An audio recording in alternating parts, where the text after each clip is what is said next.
listening to the IELTS podcast. Learn from tutors and ex-examiners who are masters of IELTS preparation. Your host, Ben Worthington.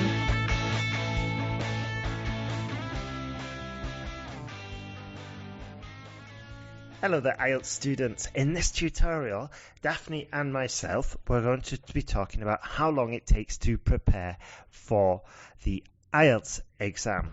How are you doing today, Daphne? Hi, Ben. Hi, everyone. I'm really good, thank you. Ben and I were just talking about how incredibly hot it is in Europe at the moment. So we're very happy to be just taking some time out inside, cool, and just discussing this today. Absolutely, yeah. It's roasting. It's a perfect time to be studying inside if you've got air conditioning.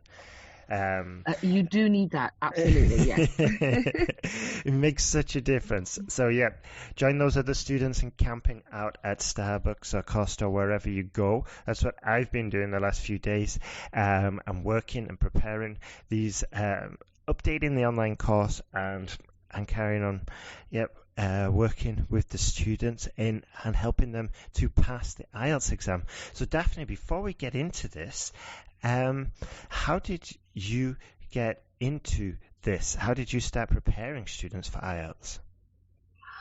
Okay, well, I've been teaching, I started teaching general English, all levels, as you do in a language school. So in language school in the UK, and you're thrown in at the deep end, and my classes were anything from kind of A2, elementary, up to the C1, advanced students. And then there was this magical class called IELTS preparation, which was only in the afternoon, and only certain students were allowed to do it. And it wasn't until after a couple of years of doing the general English that I was allowed to find out what the IELTS preparation class was all about, because it tended to be teachers who were very specialist, as we now know, and expert in what they do. And that sort of led me into the discovery of the world of IELTS. And I really liked the kind of discipline of exam training and exam preparation. And also for me, I think the IELTS is such an important exam, and it's such a high stakes exam. So I decided to specialize and to learn really all about the exam in order to start teaching. So that was my kind of getting into IELTS. But what about you, Ben? I'll share. My story starts in Spain, but before I start that, I just want to mention that once you transition from a normal teacher to an exam preparation teacher, this is where you can separate the wheat from the chaff, so to speak, because the specialist teachers, sometimes they're getting paid by the results, but if they've got any shred of dignity, they'll want to be results-based tutors. So you've really got to step up your teaching skills once you get into this, because if you're just doing general English, there's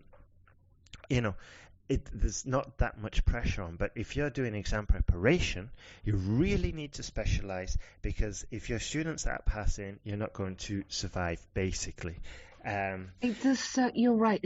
There's so many issues involved in exam teaching, and keeping not only kind of knowing the exam, but the motivation for me is a really big thing.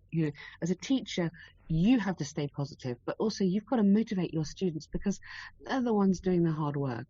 Absolutely, yeah. And also, I remember when I was teaching in Spain, I always used to teach standing up, because I couldn't do it.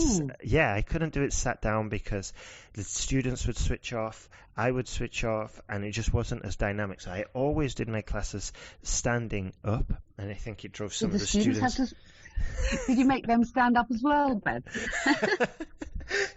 No, right, everybody, no chairs.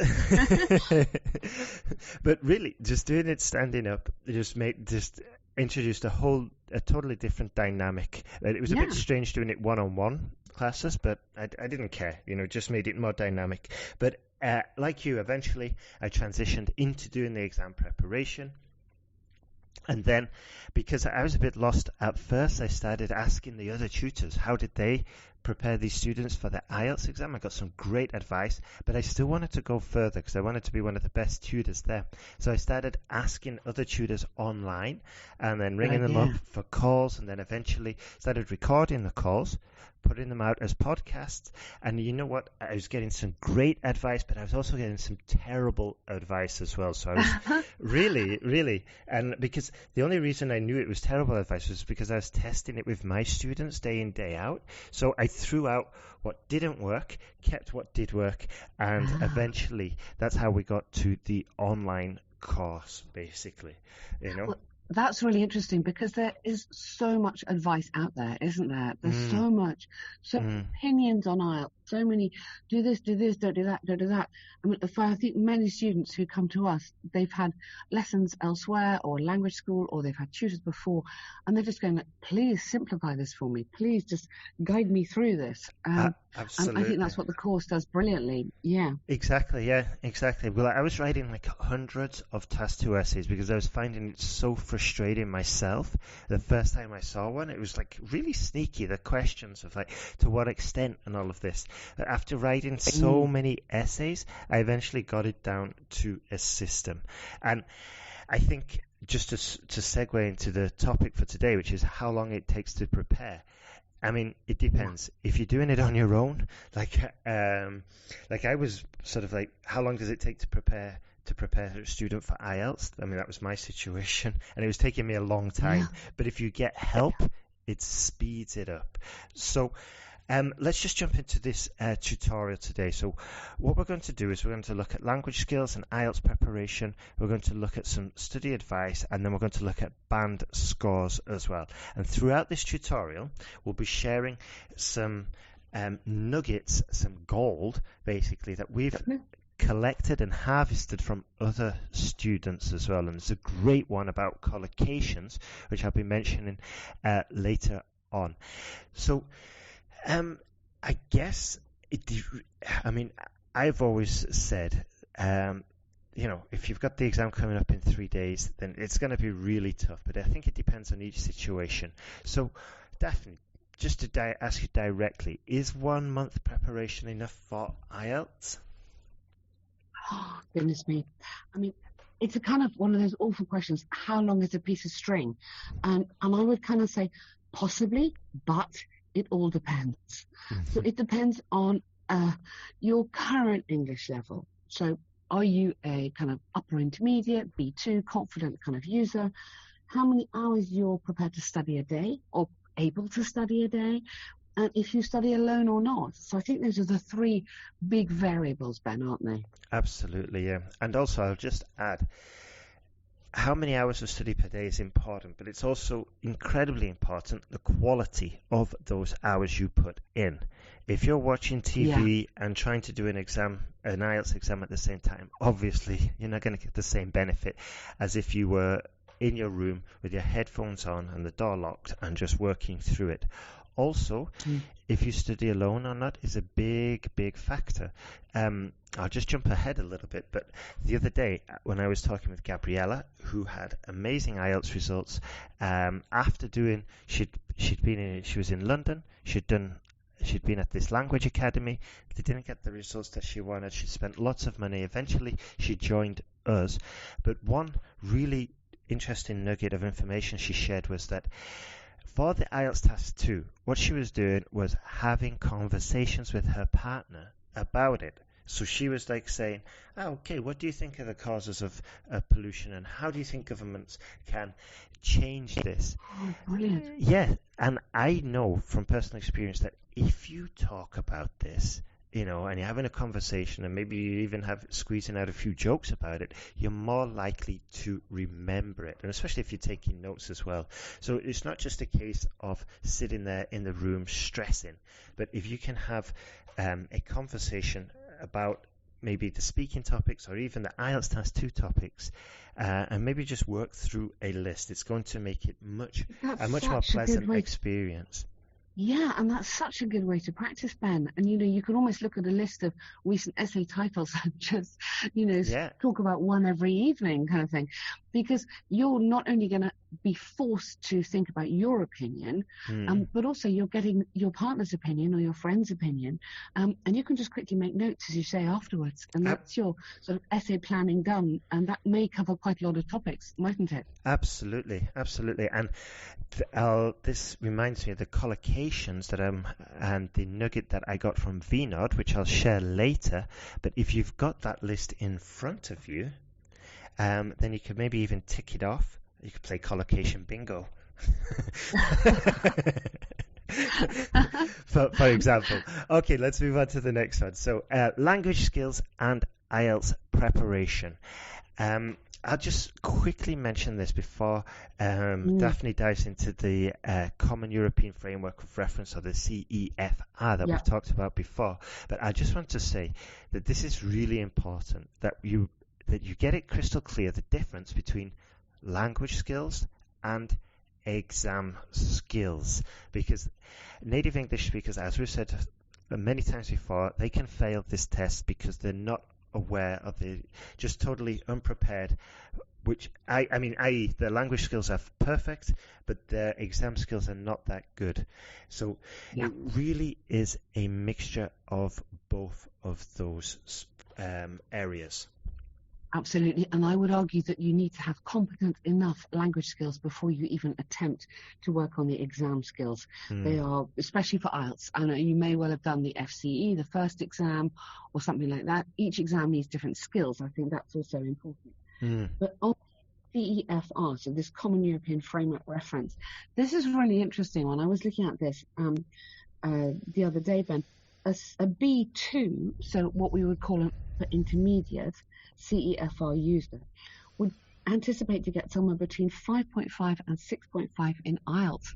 Now, I was quite surprised. I thought that might be actually higher.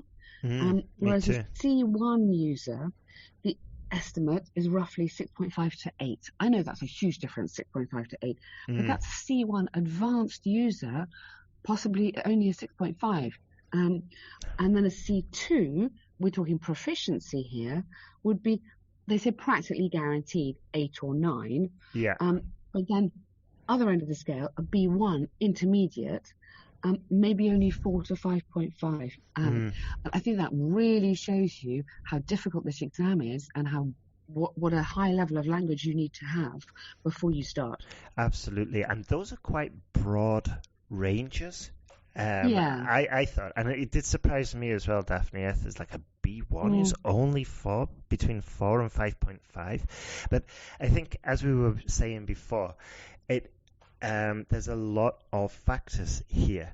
You know, like I would guess that a C1 user taking the exam for the first time would probably be on the lower end of 6.5 to 8, whereas one who's just spent some time and got familiar with their exam and has got like a system for writing the Task 2 essays, or who has at least done some practice tests and exam skill preparation, they're obviously just going to be able to boost their score significantly just by being familiar with the exam.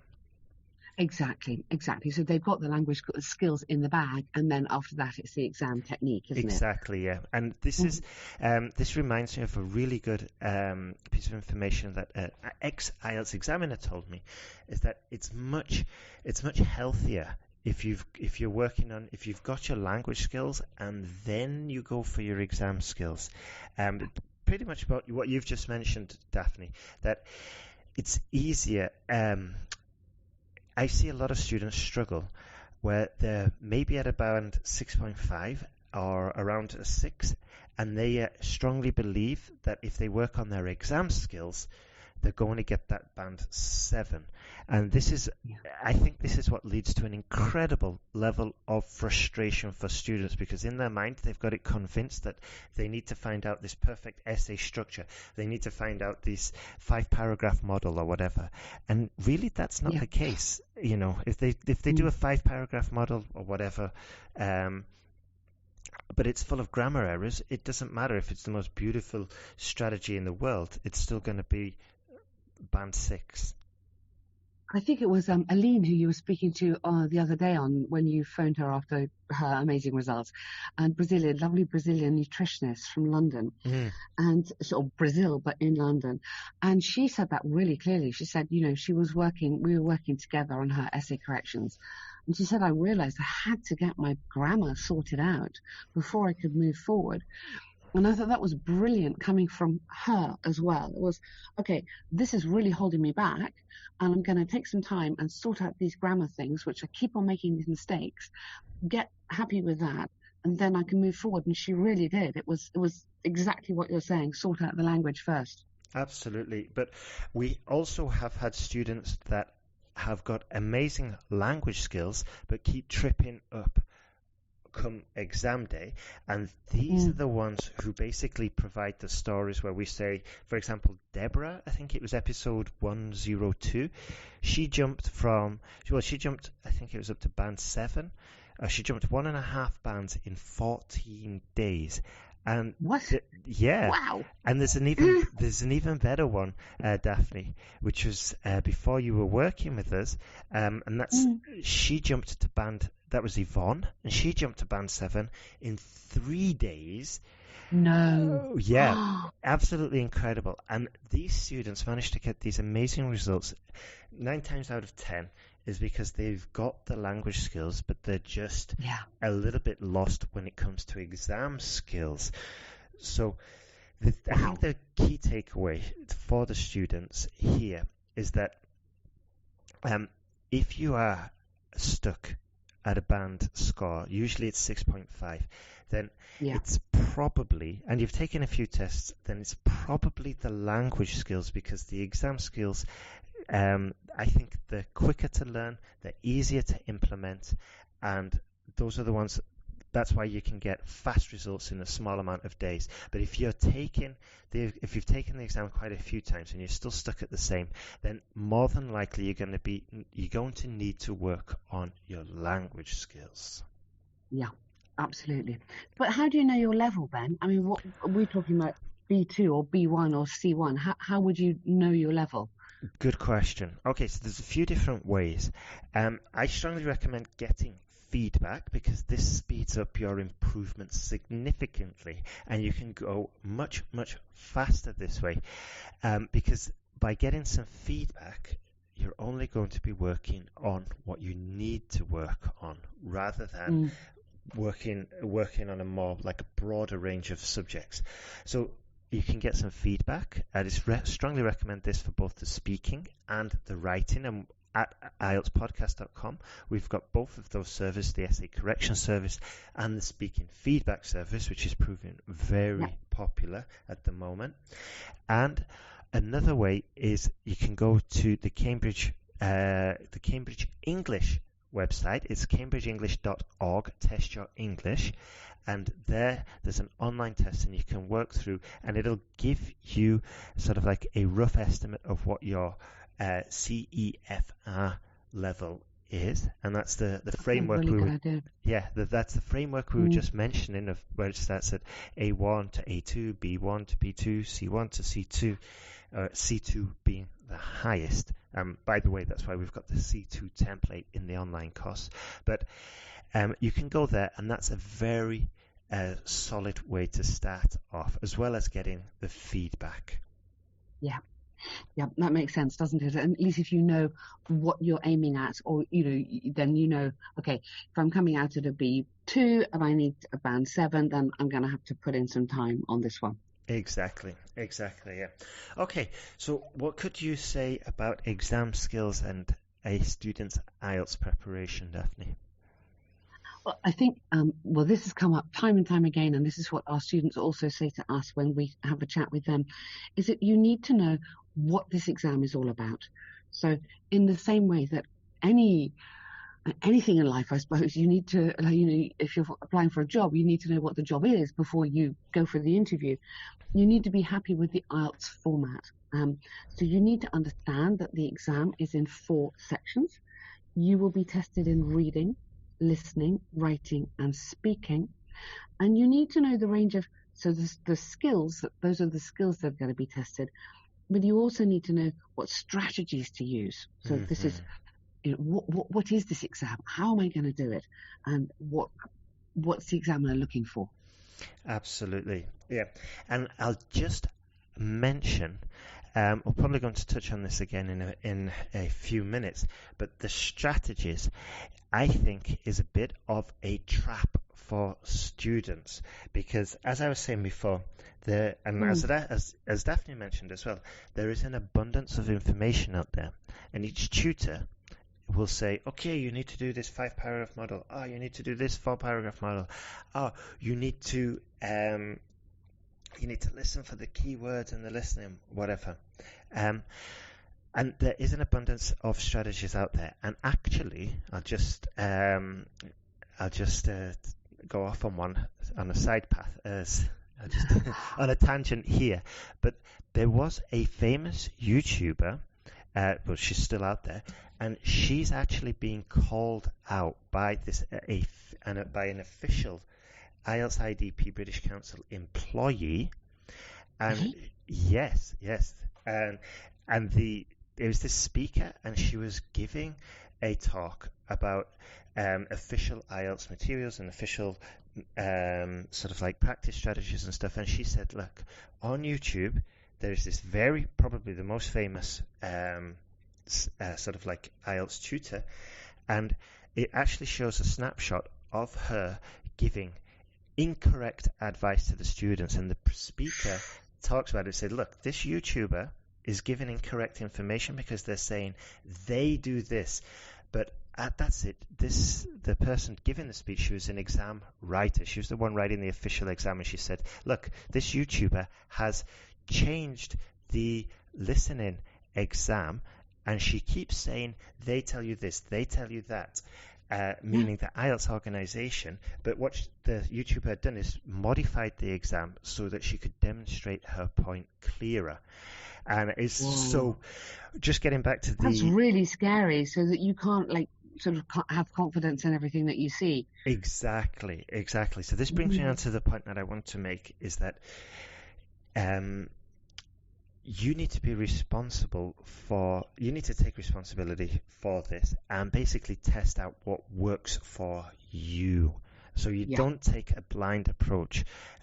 Work out figure out, if you do it this strategy, does it work? If not, throw it out. If it does work for you, then keep it and use it and master it, and then move on.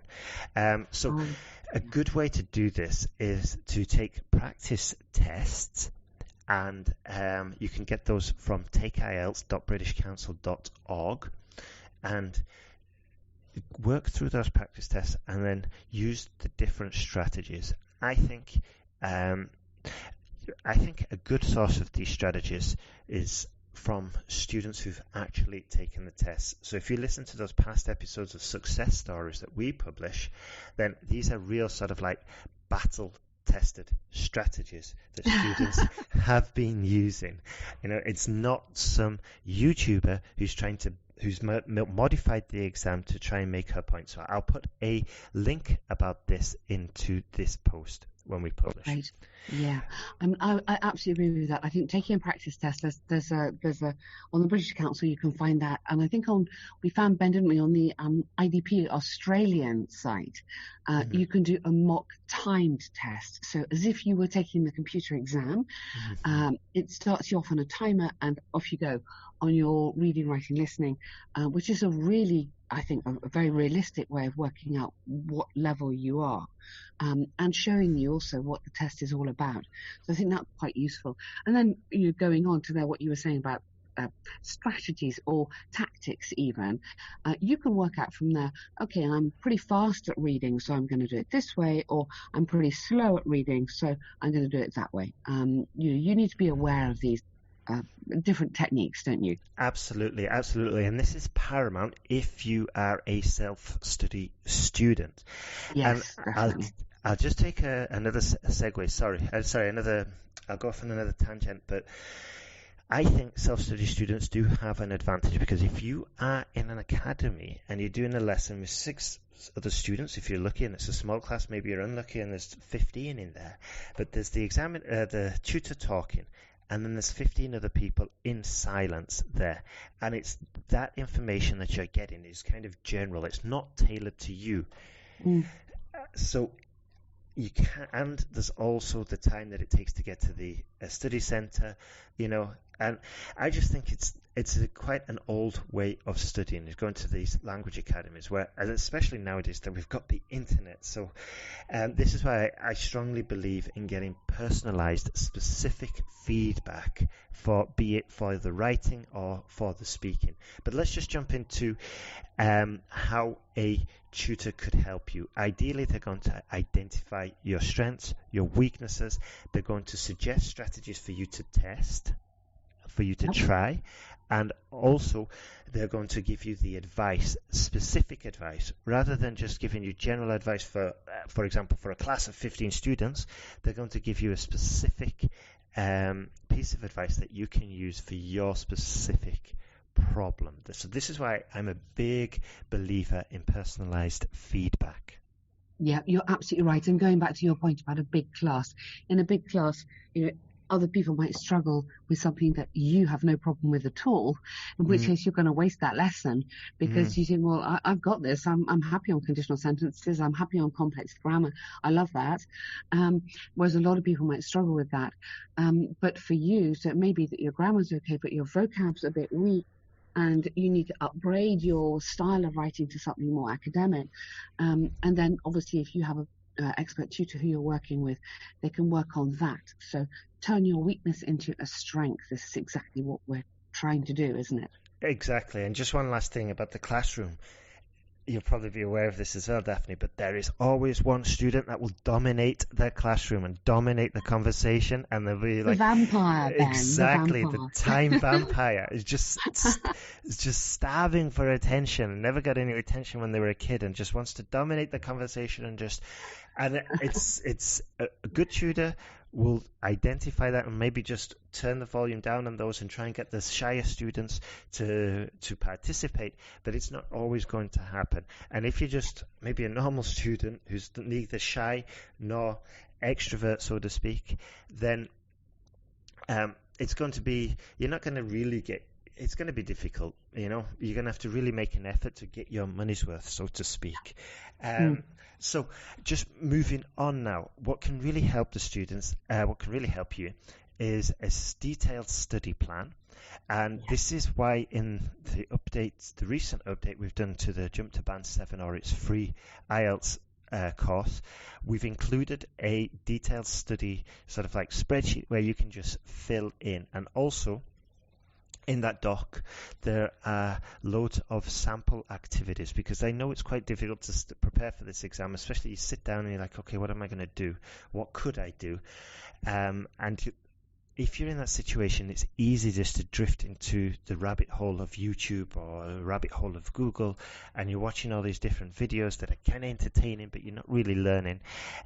Whereas if you're more action focused and you've got a detailed plan, then it makes it so much easier, and obviously it's going to be a more productive study session. I agree. I think that's such a good idea to have a timetable. When you're revising for any kind of exam, you say, okay, let's make a timetable. Let's work out what you can do in the time you've got before the exam. But to have a study plan there in front of you is absolutely brilliant. I think it really helps you on the discipline and helps you keep focused, which is what you need to do. Exactly. And also you're going to improve faster.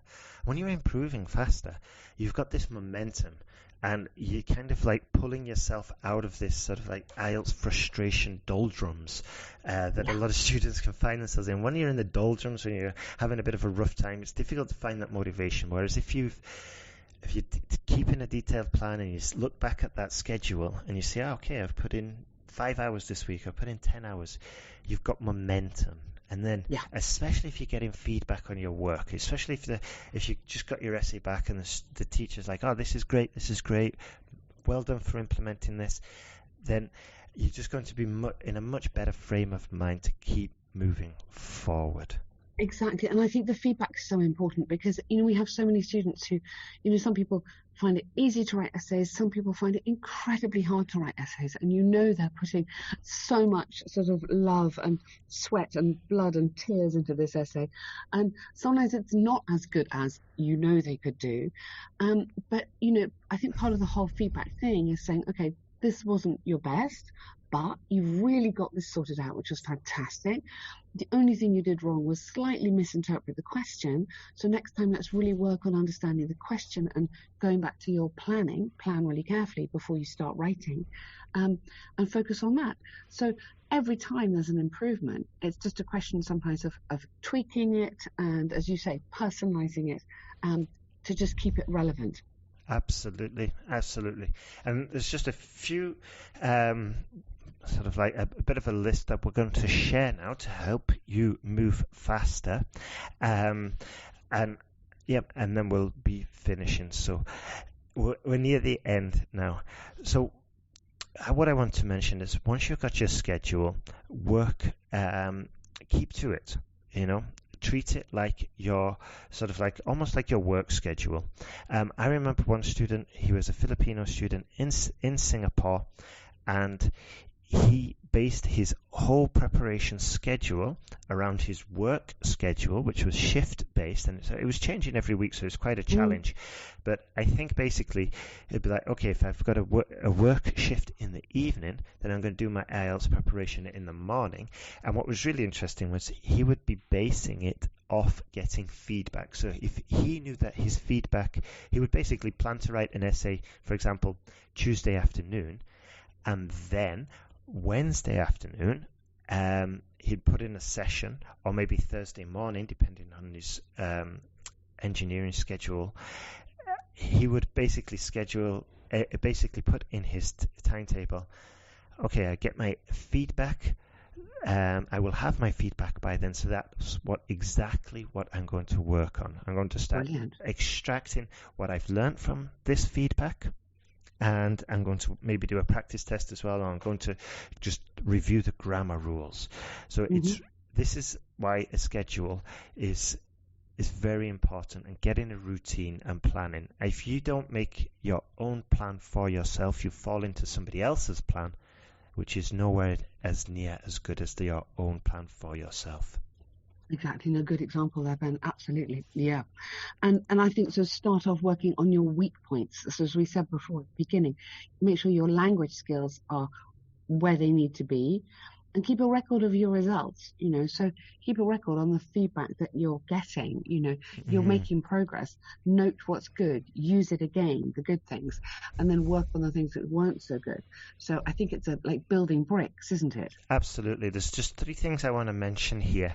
For, as Daphne said, making a note and logging where you're improving and where you need to and where you, not only where you are improving, but what you've done bad, but what you've done good. Because if you just focus on your mistakes, you could easily get yourself down. And when you're down, it's harder to find the motivation. So not only write down your mistakes, but write down what you've done well, and you're more likely to use it again. The second thing is, this is so important. This is why we've included a personal error sheet in the new course updates, which students can work through, and they can it's basically a framework where you can say, okay, what did I do right, what did I do wrong, and what do I need to improve, and where can I get those resources? So you log everything, and then if you forget that grammar point that you've learned last week, you've got it in the document, and you can go back to that article that helped you learn it the first time, rather than starting out and doing the whole search again. Yeah, that is really great. The students definitely who take the time to do their corrections. It is time consuming. I know that, we know that. But the people who do the corrections really improve fastest. Absolutely. And just one last thing.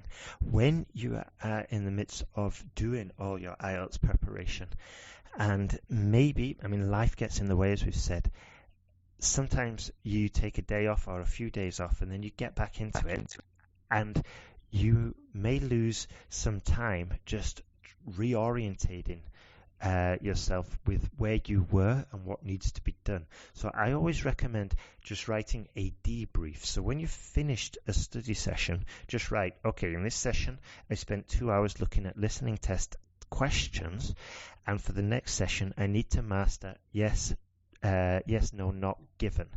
And then when you come back to your work and you read this debrief, within minutes, you're automatically productive. Whereas if you didn't write that debrief, you could find yourself just doing a whole new mock test, and you're not going to get the same bang.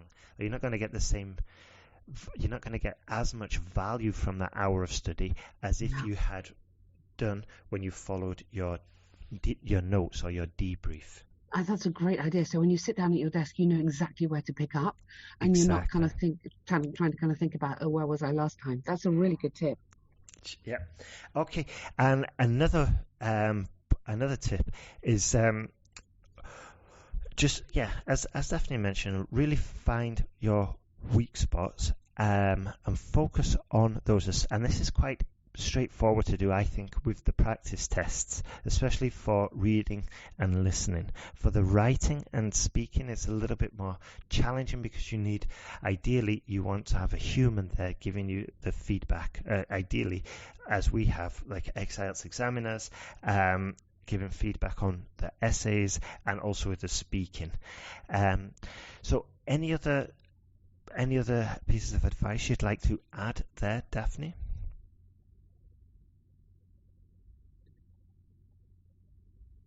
Oh, Daphne's gone. Okay, so it's just me. I'm sure she's going to jump in. All right, so moving on to the next section. Just one last thing, actually. Don't avoid the tough work. You really want to roll up your sleeves and jump straight into that. Mock tests are a fantastic idea, but don't take 2 or 3 days to do a single mock test. If you're doing a mock test, ideally do it under exam conditions, especially the closer to the exam you get. Now, final point about band scores and the amount of time that you practice. So this is quite a bit subjective, but roughly it's 1 band score. I mean, you can improve 1 band score per month of study. So if you were on a 6, then if you want to get to a 7, it's roughly going to take you 30 days. Now, what you do in those 30 days, obviously it's going to be longer if you're working a full-time job in McDonald's, for example, or in an office. Obviously, it's going to take you more than a month. But if you are a full-time student, for example, and you're on holidays and you've got no job, then dedicated focus for 30 days should be able to boost your score by 1 whole band level. But it should, and it's highly subjective. And also you've got to take into account that different students learn at different rates, and also it depends on the quality of information that you're using to prepare.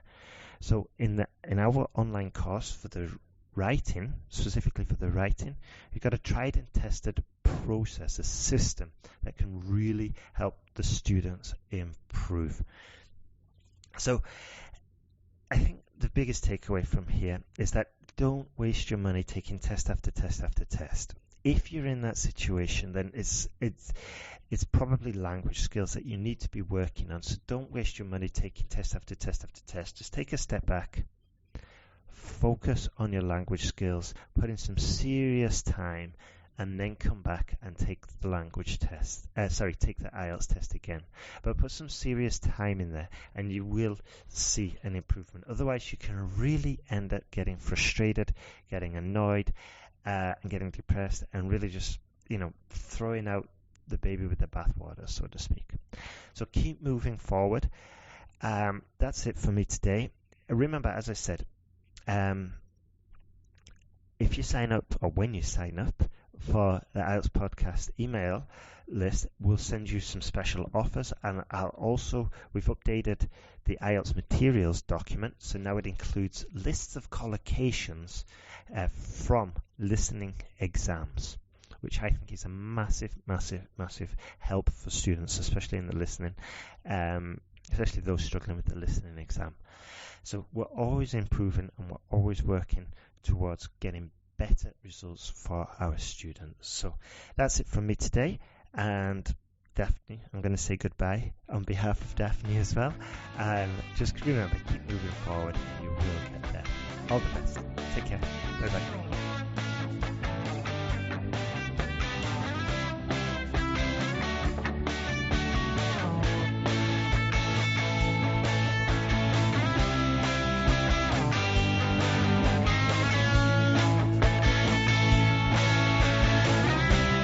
Thanks for listening to IELTSPodcast.com.